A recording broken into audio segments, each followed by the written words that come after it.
Ó, informações, atenção. Ontem o Vene Casagrande deu uma informação sobre a contratação do Alexander, que chega daqui a pouco. Ou já chegou? 11h30 da noite em Confins. 11h30 da noite. Então estaremos lá. Então o Alexander contratado. Tem outra informação que o Vene Casagrande trouxe hoje, do Paulinho, lateral direito do Vasco, que o Atlético apresentou uma proposta. Segundo o próprio Vene Casagrande, bom jogador, Paulinho. Aí é um investimento, é uma aposta do Atlético. Paulinho, e tem mais informações também, Thiago. Breno Galante e eu estávamos apurando sobre o Reinier. O Atlético está à procura de um meio atacante no mercado da bola, e o Reinier, que hoje defende as cores do Real Madrid, aliás, pertence ao Real Madrid, estava emprestado ao Granada, da segunda divisão espanhola. O Reinier é um nome que o Atlético hoje conversa novamente. O Reinier tem contrato com o Real Madrid até junho de 2026, jogou muito pouco pelo Granada na temporada passada, Granada que disputa a segunda divisão espanhola, e agora pode voltar ao Brasil para defender as cores do Atlético. Reinier tem apenas 23 anos e é um cara que já rodou bastante no futebol europeu. Real Madrid, Granada, Dortmund da Alemanha. Então é um jogador que pode, nesse momento, chegar à Cidade do Galo como meio atacante que o Cuca quer pelo lado direito. Lembrando, Galante e eu apuramos isso. Uma informação importante, hein, Galante? E aí começa a mostrar, pelos nomes que o Atlético vem buscando, o próprio Alexander, tudo, que você já muda um pouco o perfil. Você não está trazendo jogador primeiro de mais de 30 anos. Você tá jogador novo. Você imagina o seguinte, você colocar um Alexander no meio com 23 anos. Você pega, por exemplo, um Patrick que tem 21. Você já começa a ganhar um ganho físico ali. O Reinier tem 23 anos, cara. Você ganha um fôlego. Ele, jogador que passou por seleção de base, tem uma experiência europeia, jogou bem no Flamengo, né? Então eu acho que o Atlético muda o patamar das contratações e agrega ao time do Atlético, que a gente estava vendo só atacantes. Aí você já começa a ver o meio começar a ser povoado, né, ter opções. Cara que articula. Né? E eu acho que, cara, eu só fico pensando, aí eu não vou entrar nessa seara porque não é minha praia, né? Mas como é que tá sendo essa história? De onde tá vindo esse dinheiro? De repente apareceu esse dinheiro aí, gente. Mas que bom que tá aparecendo, que bom que tá conseguindo.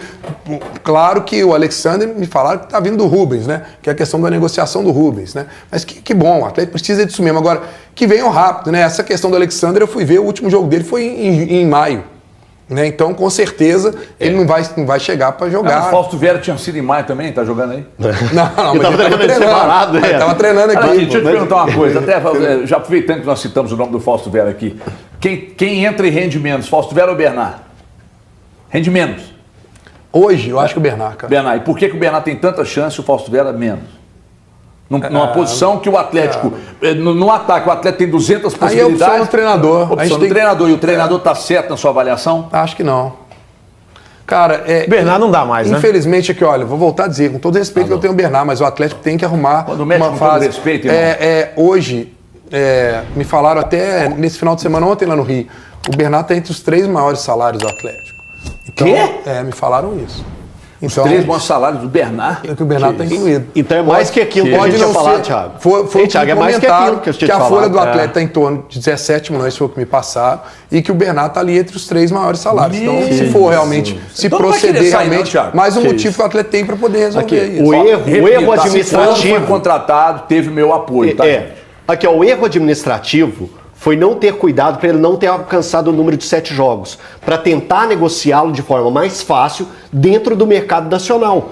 Por que ficar esperando uma chamada do exterior para o Bernard, que não tem apresentado nada? Vamos lá, você é proprietário de um clube na Arábia, tá vendo o Bernard jogar no Campeonato Brasileiro ou de agosto do ano passado até julho desse ano. Você, com todo o dinheiro que você tem, você contrataria o Bernard? Não. Então como que eu vou pegar e fazer uma venda pro exterior do Bernard? Que ele entra e ele é nulo, ele é zero, ele não ajuda na parte defensiva, ele não ajuda na parte ofensiva, ele não ajuda na marcação, cara, ele não faz nada. Ele não cria algo pro ataque, ele não tem uma agressividade ofensiva como ele já teve em outras épocas. Então é um cara que não oferece absolutamente nada. Como que você vai negociar ele para o exterior? Acho difícil. Uma chance, Elton. Uma chance. Aqui no mercado. Pra Grécia. Sim, o time dele é sério. Aqui no nosso mercado, você movimentando e tendo uma qualidade de diretor de futebol, você desenhava algo para ele num outro time que faz parte da Série A e que está numa situação periclitante de mercado ou de tabela. Ah, Vasco. Vamos lá, tá vindo o Paulinho, que chama o garoto? O Paulinho, tá vindo. Eu te mando o Bernard, você paga metade do salário, eu pago a metade. Ah, opa, o esporte está precisando urgentemente de alguém para impactar. Não, eu tô dando exemplos, eu não estou falando que eles vão, porque ele não vai. Porque ele já completou o número de 7 jogos. Eu estou dando hipótese, mas essa hipótese teria que ser trabalhado dentro do... lá atrás, no futebol do Atlético. Sei, eu tenho uma ideia. O quê? Eu tenho uma ideia. Lá vem. Manda pro Atlético Paranaense. Quem pegou o Kardec pegaria o Bernard. Ah, mas isso aí, Bernard vai jogar a Série B? Ué, meu irmão, B de Bernardo, se fosse A... Ah, não, peraí. Presta atenção, irmão, presta atenção. O nível que ele tá jogando não é isso aí. Não é questão do nível, não, é questão dele. Mas pro nível que ele tá jogando... Não, não tô falando que o Atlético vai jogar, não. Ele tem contrato. Posso fazer uma pergunta? Ele tem contrato. Daqui a pouco vocês vão falar. Dá só uma seguradinha aí, Elton Novaes. Só pra te fazer uma pergunta. Quando você tá viajando direto com o Atlético, então você vê coisas que nós aqui de longe a gente não consegue enxergar, tá certo? Sim. A pergunta que eu quero... Deixa eu falar uma coisa pra você, Cabidão. O Igor até complementa aqui que o Alexander desembarca no final da noite, hoje, em Confins. Belo nome, hein, ô Cabido? Gostei dessa contratação. Sem dúvida. É um jogador bom, hein? Chega e farda, Mirandinha? Farda. Farda. Que isso? Eu sabia disso. Eu sabia que ele ia te tumbiar na hora de falar. Por que não gostou? Não, boa contratação, mas acho que é... Não é tudo prateleira isso? de cima, não? Você não acha que é tudo isso? Não, jogador acima de nota 8, não? Não, acho que não. Acho que não. É um bom jogador. E aí, desanimei agora. Não, bom jogador, assim. Você entende da posição. Você vai dar uma brochada dessa. Não, ele vai ser... Não, o cara da posição. O cara jogou de volante. Eu joguei lá em cima. Pô, que bela contratação. Não, CJ, ele veio pra jogar. Primeiro que ele é bom jogador ou melhor, primeiro porque o Atlético precisa da posição, tá faltando o jogador, e depois porque ele é bom jogador. Mas não acho que ele é um espetáculo de jogador, é um bom jogador. Assim, comparado com o Rubens, que eu acho que é uma boa comparação. Canhoto, que também faz lateral esquerda, versátil. Acho o Rubens um pouco mais agressivo. O Rubens, é difícil comparar com o Rubens, aquela intensidade do Rubens. Só que o Alexander é mais técnico. O Alexander é um volante meia, ele sabe jogar. Ele sabe pisar na bola, ele sabe aproximar. Então é um jogador interessante. Não acho que é uma enorme contratação. Uma boa contratação que vem numa lacuna que hoje existe no Atlético. Cara, eu acho que ele é um ótimo jogador. Eu também acho ele um ótimo jogador. Novo, 21 anos, extremamente técnico, como disse o Mirandinha, né, com essa experiência no Al-Ain. Porque assim, existe uma diferença muito grande quando a gente fala assim, CJ, o jogador fez a carreira dele lá no mundo árabe e tal, numa época que ninguém se importava, na verdade. Hoje, todo mundo viu os jogos do Al-Ain e ele mandou bem lá, cara. Mas assim... Quantos anos ele ficou lá? Não foi tanto tempo. Não, ele ganhou a Libertadores, foi e já tá voltando. Mas é um jogador que hoje, pra mim, ele encaixa nesse time do Atlético. Sem dúvida nenhuma, assim. Eu não tenho a menor dúvida que, na minha concepção de jogo que eu tenho do Atlético, hoje, pra mim, ele chega e farda. Não tenho dúvida. Tenho dúvida. E é um potencial jogador pra frente também. Eu achei muito interessante. Eu também achei muito interessante o achar da lembrança, porque assim, o Alexander teve um início explosivo no Fluminense, ele era um dos principais jogadores daquele time do Fernando Diniz, ele teve uma lesão aqui contra o Cruzeiro, inclusive, num jogo aqui no Mineirão. No melhor momento dele, ele estava voando, ele era o melhor volante do Brasil naquele momento, muito jovem ainda. Teve uma lesão contra o Cruzeiro e não se reencontrou depois dessa lesão. Ele não voltou a ser o jogador que ele tinha sido antes da lesão no Fluminense e acabou sendo negociado.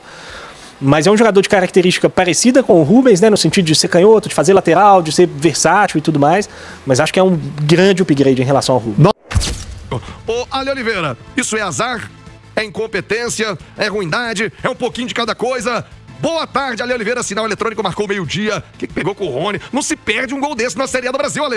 Boa tarde, viu, Tiagão? Boa tarde aos companheiros e todo mundo que nos consagra na rádio mais ouvida do Brasil. O Rony não é um grande finalizador, né? Não é a característica principal do Rony, é a finalização. Mas aí ele exagerou, né? Aí eu acho que faltou tranquilidade, cuidado, faltou categoria, porque o Rony normalmente perde gol fácil, né? Ele tem mais tranquilidade para fazer os gols difíceis, né? Tanto que ele tem um montão de gol de bicicleta, inclusive. Mas aí ele exagerou, né? Porque ele perde gol na cara do goleiro. Aí não tinha mais goleiro, né? Só tinha o Varela ali.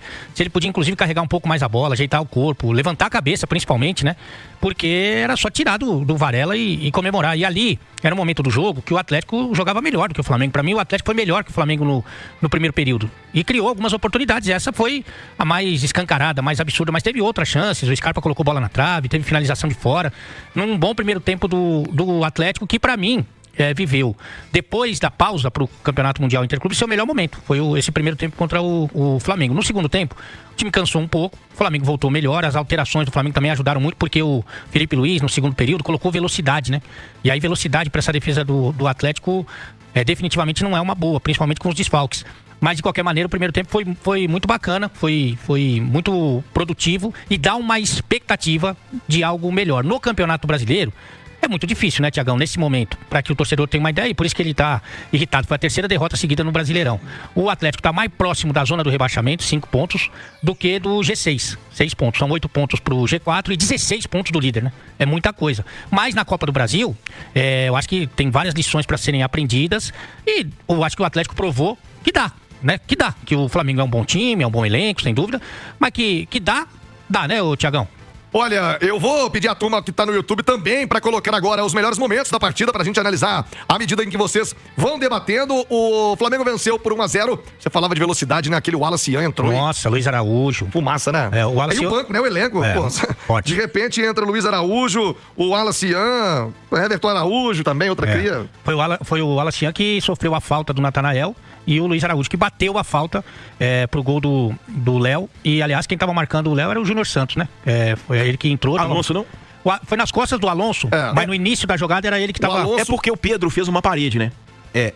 Os times, quando tem muitos jogadores de bola aérea, eles costumam usar esse artifício, né? Tem o trenzinho também, né? É bloqueio, o Cruzeiro, o bloqueio, a parede. O Cruzeiro de 2013, né? Tinha o trenzinho, você se recorda disso, Thiago? Que ficava ali Dedé, Bruno Rodrigo, Nilton, Ricardo Goulart. Eles arrancavam todos. Isso, exatamente, era o trenzinho. O Pedro faz o bloqueio, né? Pro zagueiro vir por trás, né? Então, assim, tem um treinamento do Flamengo também, e isso foi muito destacado depois do jogo, principalmente a participação do Rodrigo Caio, né, Ali? Que é o auxiliar do Felipe. Agora, não dá, né? É muito gol de bola aérea, ô Alexandre Simões. Por mais que o Atlético tenha feito um bom jogo, eu tô com o Ale, eu acho que o Júnior Santos, não sai uma gilete do chão.